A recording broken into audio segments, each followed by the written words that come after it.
ang PTV Balita ngayon. Nagdeklara na ang probinsya ng Aklan ng dengue outbreak matapos lumobo ang kaso ng sakit sa buong probinsya. Bati na rin po yan sa rekomendasyon ng Aklan Epidemiological Surveillance and Response Unit.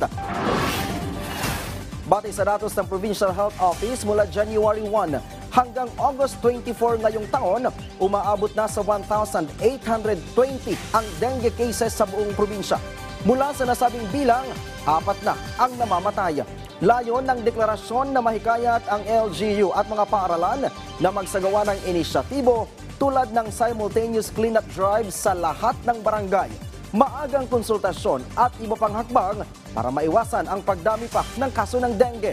Sa ngayon ay punuan na rin daw ang ilang ospital sa probinsya dahil sa nabanggit na sakit.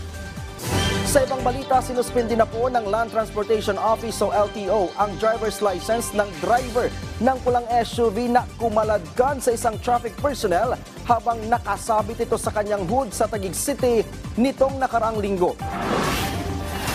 Ayon po kay LTO Chief Attorney Vigor Mendoza, 90-day suspension ang ipinataw sa lisensya ng driver. Ginawa daw ito bilang bahagi ng LTO sa gagawing investigasyon. Bati na rin po yan sa kahilingan ng MMDA. Nag-issue na rin ng show cause order ang LTO laban sa may-ari ng sasakyan. Matatandaang bukod sa suspension ng driver's license, ay nais din ng MMDA na sampahan ng kasong kriminal ang driver ng SUV. Matapos daw na ilagay sa langanin ang buhay ng MMDA personnel.